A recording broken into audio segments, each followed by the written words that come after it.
dark whispers and haunted tales. Unveiling haunted tales one whisper at a time. Whispers in the dark. The wind howled through the desolate stretch of road as Sarah, a young college student, embarked on her journey home for fall break. The fading daylight cast eerie shadows over the gnarled branches of the trees that lined the deserted road. With each passing mile, the feeling of isolation grew, and Sarah couldn't shake off the sense of unease that settled in her heart. Her car's headlights cut through the darkness, but as the clock struck midnight, an ominous feeling gnawed at her mind. A sudden clunk echoed from the engine, and her car sputtered to a halt. Panic engulfed Sarah as she realized her car had broken down in the middle of nowhere. Feeling vulnerable, she grabbed her phone to call for help, only to find no signal. She was stranded, alone, with no one around to lend a hand. Her heart pounded in her chest, and she tried to suppress the rising fear. With no other choice, Sarah decided to walk to the nearest town. She wrapped her jacket around herself tightly, trying to ward off the cold chill that seemed to seep into her bones. The road stretched ahead like an endless abyss, and the sounds of the night filled her ears, the distant howling of a lone wolf and the rustling of unseen creatures in the bushes. As she walked, Sarah felt an eerie presence lurking behind her. She quickened her pace, but the feeling persisted, as if something or someone was following her, just beyond the reach of her sight.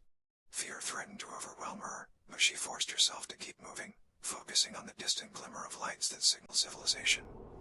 The trees seemed to close in on her, their twisted branches reaching out like skeletal fingers, and the wind whispered chilling secrets in her ear.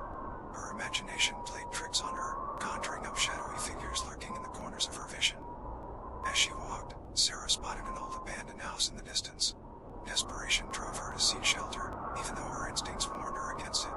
The house stood like a haunted relic, its windows boarded up, and ivy crawling up the decaying walls.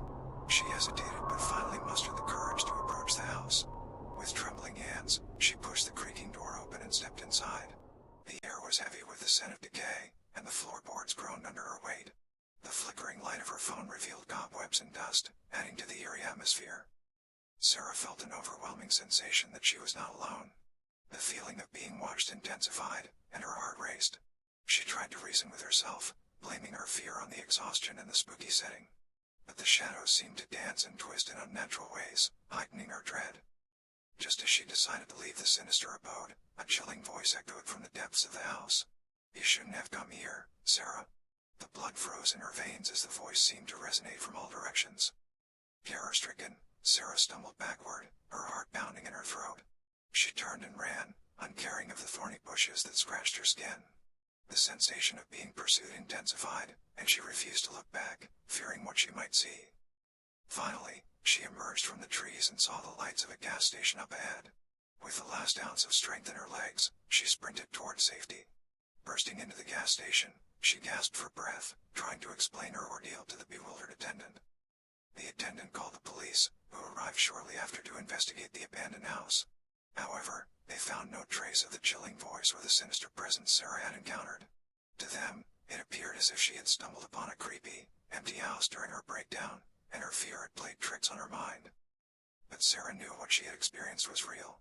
Though she made it home safely, she could never shake off the feeling that something malevolent had followed her that night. From that day on, she became cautious of the shadows, for she knew that some fears are born not from mere imagination but from the darkest depths of reality.